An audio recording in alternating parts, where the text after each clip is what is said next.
All right, so I got my first customer today. I did my first job today, and it was a roof wash and a gutter clean, and it was about like a 3,000 square foot roof that I did from like aerial measurement, and I charged $300 for it to do the roof and the gutters, because like Alex Hormozy says, like he says to do everything for free until you max out how many people you can do that you're doing for free, and then once you have that demand for your free stuff, then you start charging, and whatever, you charge 80% of what you normally would, and then you increment it up. That's what he says to do. And I have done some jobs for free, but I'm also doing jobs really cheaply. And part of that is cleaning roofs has a cost to deliver, right? I have to pay for the chemical and for the gas in my truck and the pressure washer. And so those are some hard costs. It's not like it's only my time, which certain things like gutter cleaning, that's pretty much only my time. I can definitely do free services of those to kind of start getting my reps in and building up my reputation, showing that I do a good job. But I have a baby and I have a wife, and I'm all in on this. So I do need to make money, and I'm willing to charge less because I'm not this experienced guy that has a ton of demand and reputation, which is fine. That's just how it works. And right now I do a super good job.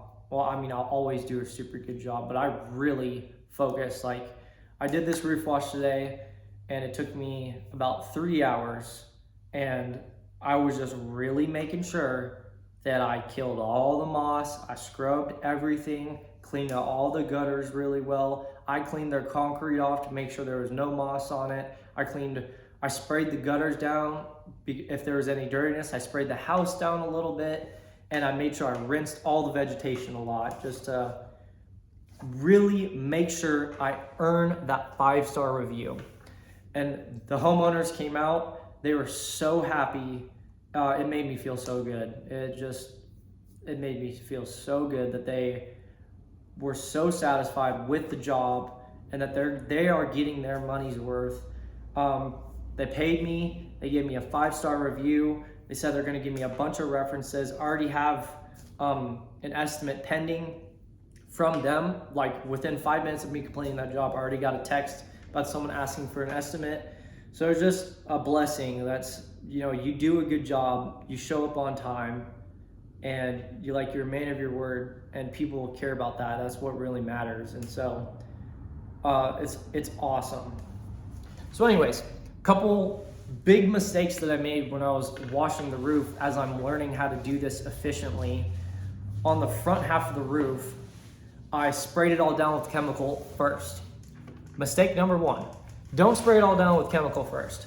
You need to get a brush and you need to scrub. Here in the Pacific Northwest, we get really heavy moss growth on these roofs. So it's not like it's algae on it that you just spray the chemical, you're not scrubbing that. It's moss, and it's like, moss sometimes as big as a wallet.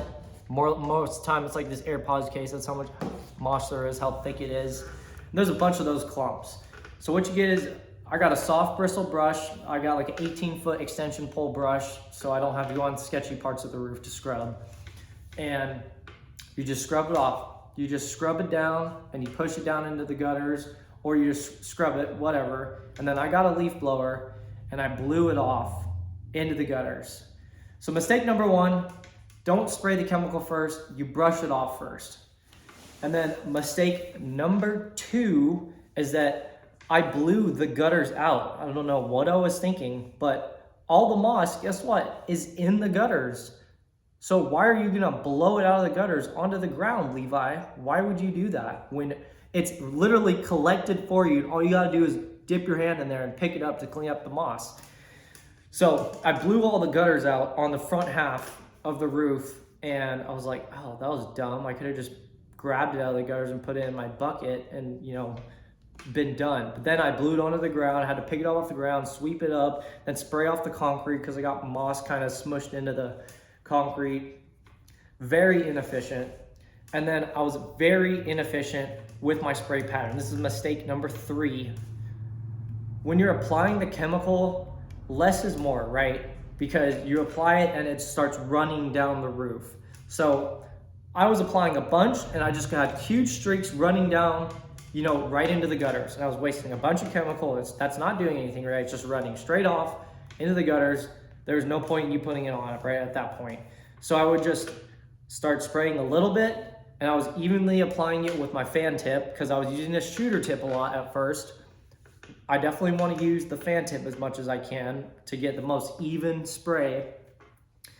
And I applied it a lot more evenly once I used the fan tip and was a lot lighter on the spray. And for a reference, I pretty much did all the dumb decisions and mistakes on the front half of the roof. And then when I got to the back half, I was like, okay, that was dumb. I don't need to do all that. I had a 55-gallon drum of 10% SH and I diluted it to 5%. So it was about like 27 gallons of SH, 27 gallons of water, pretty much, right? Like, it's quick math. It's not like serious. And I used like over 2/3 of that tank on the front half of the roof, right? That's a big waste, right? I go to the back of the roof, you know how much I used? Less than 1/3 of the tank. And the back of the roof was bigger. So I wasted a bunch of chemical, right? I'm just wasting money doing that, but I'm not wasting money, right? I'm learning. And so I learn from my mistakes. And so the next roof that I do, I'm gonna shoot for only using like 1/3 or 1/4 of a 55-gallon drum of like 5% SH. And scratch that, I actually diluted it to 4% because it wasn't a super heavy roof with a lot of growth. And why use more SH than you need to, right? The more diluted it is, the less risky it is. You got overspray that's not gonna damage the vegetation, and it costs you less money, so why wouldn't you do it? Like, I wanna use the least amount of chemical possible to get the needed effect. That's the goal, right? So that was mistake number 3. And then, let's see. Yeah, wasted chemical. Didn't brush off the roof first. Then, yeah, that's about it. So again, like a 3,000 square foot roof took me about 3 hours. And I think on the next job, it's gonna take me an hour and a half. That's what I'm shooting for. I'm shooting for using 1/4 to 1/3 of a 55-gallon drum of my chemical mix, and then taking about an hour and a half to do the roof. And oh, mistake number 4, here it is. I should have done the back half of the roof and then done the front half. But instead, I did the front half of the roof and I split my chem hose. I have 2 100-foot lines. I split it in half and just connected my 100-foot line to my pump. And then it's completely full of my solution, right? So I had to unscrew it and trying not to spill a bunch of solution everywhere on my clothes and on the grass and stuff. And I had to connect my next 100-foot line to reach to the backyard. Whereas if I would have just done the 200-foot line immediately from the beginning, gone to the backyard, done the back roof, worked my way back to the truck. So next time, working the way back to the truck, gonna be a lot more efficient and not waste more chemical. I think you can see a theme here. Learning, you waste chemical. Okay, it's not a waste, right? I'm learning, so it's not a waste. I gotta stop saying that. Learning by using a lot of chemical, learning by spending a lot of time, right? I would say unnecessary chemical, necessary time. But it's fun. I mean, I really like roof washing. I'm really enjoying it. I just popped in an AirPod and was listening to some music, and then at other times, just nothing, right? I'm just spraying and just hanging out, and working for yourself is pretty awesome. And I'm gonna grow this into a, millions of dollar business. That is what I'm gonna do. $10 million would be, I think that'd be pretty good to shoot for. $10 million exit is kind of what I imagine would be the good amount of money, right? Like if you have 10 million and you have it invested, and it's right, like Dave Ramsey says, mutual funds, if that's making 11% a year, 1.1 million a year is your interest. 1.1 million is plenty of money to do all the things I want to do. And the things that I want to do, I want to have a nice farmhouse in the country with my family. Like I just want to live, have my kids have room to grow. I want to have land. I want to be able to travel with our family. Like I want to go visit my family back in Vegas. I want to go see my buddy Austin Anderson in Montana. He owns Mo Bros. If you go look up his channel, Mo Bros. He owns a landscaping business. He's at the next level than I am. He's at 150K in revenue so far this year. He's probably gonna hit 200K with his snow removal. So he's awesome. I'm just trying to hit his numbers this next year. So this next year, my goal is 200K in revenue and 50% profit margins. So that's my goal for this next year. And I absolutely can hit that. I'm just gonna work hard. I'm just gonna put in the reps. And my lead gen that I'm focusing on is cold advertisement and paid ads, right? I don't really have a warm audience, warm outreach, because I moved to somewhere I don't really know. I don't have much people, and I am posting content, but not nearly as much. So doing this 100-day challenge that Alex Hormozy talks about, where you do 100 primary actions a day for 100 days, and it's lead gen. So it's 100 minutes of content, $100 spent in paid ads, 100 cold outreaches, or 100 warm outreaches. And I'm spending $50 a day in ads right now, testing, right? I'm testing ads to find out one that works for my business. And I did 30 door knocks after the job today, and now I'm making 2 like 10-minute long YouTube videos. So putting out 100 units today. And these are gonna be my first kind of long form videos as well. So they're probably gonna suck and no one's gonna really watch these, but I'll watch them when I'm at 200K next year. I'll look back at this video and be like, good job, Levi, you did it. Or maybe I'll be at 400K. Who knows, right? I'm just gonna put in the effort. So kind of my 3 mentors for business in the online sphere are Alex Hormozy, what's his name? Oh, Mike Andes and Dave Ramsey, right? Dave Ramsey, he kind of taught me how to be responsible. Dave Ramsey and my dad, they kind of taught me how to be responsible with money, how to budget. And that's the reason that I'm able to be fired from my job and start a new business and not make any money for a little while, right? Like I had to spend money. It cost me about like $6,000 to make my setup in my truck. And that's because we're frugal and we have that money. We have emergency fund. We have more money than that, right? So because of the principles that Dave Ramsey and my father taught me, this isn't stressing our marriage.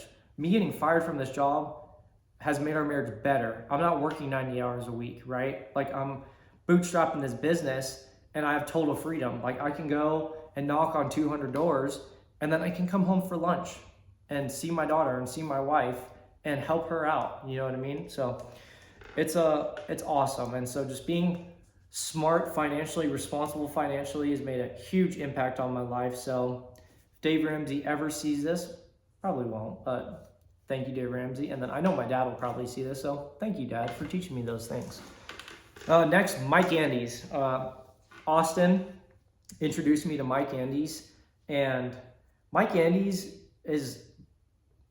was like the Alex Hormozy to me before I found Alex Hormozy, and now it seems like Mike Andes is like Alex Hormozy for home services, right? So he's like very similar. They both talk about general business, but Mike Andes' whole goal is to change the standard of the landscaping industry, the green industry, and he just has so many resources that he puts out for us guys just to learn, and he's a great guy, right? Obviously, I mean, he's a Christian, and he lives by the 3 P's that I'm not sure if he made them up, but I really like them. And it's if he will become the man he wants to become if he prays, profits, and perspires every day. And so he's basically like, hit the gym, make sure you're praying, keeping your relationship with the Lord, and make sure you're making money. And really, that's all there is, right? That's all I want. And so I have a screensaver on my phone. I kind of got a little bit of inspiration from Alex Hormozy, and the screensaver says, it's basically my 4 priorities in my life, right? And it's my God, my wife and daughter, my body, my business. And they go in that order. That is the order of importance, right? I'd rather be broke for the rest of my life and be able to walk and run and stuff like that than be rich and, be fat or whatever, right? But I'm going to be fit and wealthy. So we're doing that. But anyways, those are my priorities. And every morning that I'm waking up, I'm just thinking like, ding, ding, ding, I'm hitting those. That's what matters.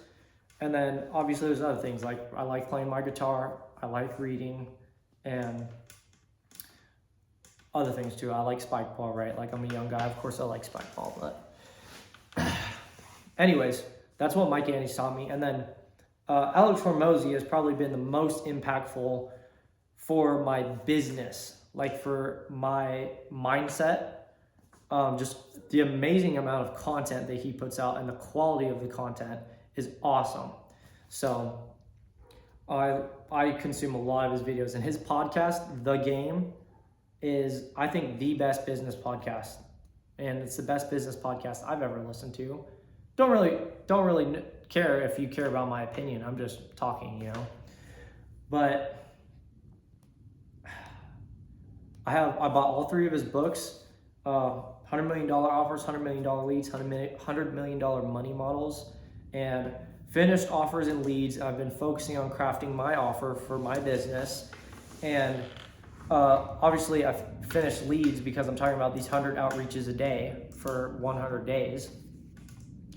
And it's just inspiring. I'm so thankful for the internet that I can consume this. Basically, through the internet, I can surround myself with the people that I want to be like. Now, I don't want to be like all these guys in every way. I pick and choose, right? What I want to be like and what I listen to and consume from them. But it almost gives you a circle of friends. They say you are who you hang out with. And so if I'm listening to an hour or two of a podcast of Alex Hormozy talking about business mindset and how I can break through these barriers and constraints in my business, that's like surrounding myself with a friend, right? Who does that, right? Like I'm consuming that. It's not a relationship, but it's going into my brain. It's changing the way I think, and it's changing my limiting beliefs around myself and my business and my life. And I think that's super helpful. Like today has been, a regular day, which is a great day. But there's been one thing today that is crazy to me. It's breaking a limiting belief in my brain, and I've almost eaten 4,000 calories today, and I don't feel sick, and it wasn't hard. And I haven't really actually tried to eat enough calories to bulk up the way that I want to bulk up, because if I would have actually tried, I would have done it, right? Like if I actually put my mind to making something happen, I will figure it out and I will do it. I think that's most people, but most people don't do that, including myself, right? So today, it kind of broke this limiting belief. Like I just added up the meals that I ate, and I was just like, oh my gosh, I've almost eaten 4,000 calories a day. This is the most I've ever eaten in a single day. And so I got my first customer for my business. It's the most I've eaten in a single day. I lifted weights. I hung out with my wife and my daughter. I'm gonna go inside. I'm gonna go hang out with my wife and my daughter before bed. And I checked all the boxes. We're gonna go read some Bible together. I'm gonna check off my God, my wife and daughter, my body, my business. That's a good day. That's the day that I want every day. And Alex Hormozy said this, and he heard it from one of his bosses at one of his jobs. He said he didn't like the job, but he heard it from this lady. And she said that, I think happiness is looking at the days that you enjoyed the most, figuring out why you enjoyed them, and stringing as many of those days in a row as you can. And Chris Williamson with Modern Wisdom, he kind of talked about that. He's like, you want to make your average Tuesday the best day ever. Your average day should be a great day. And I really like that. I really like that mindset. I want to make every day, it doesn't have to be fantastic and crazy and whimsical, but I want to work out, or at least, be active, right? I'm doing 3 days a week of working out, but I want to spend time with my family. I want to work on my business, and I want to pray, and I want to read my Bible. And it's really like, if I do those things in a day, I feel good. Like I feel fulfilled, and I feel complete, and I know I'm going to become the man that I want to become. So kind of rambling on.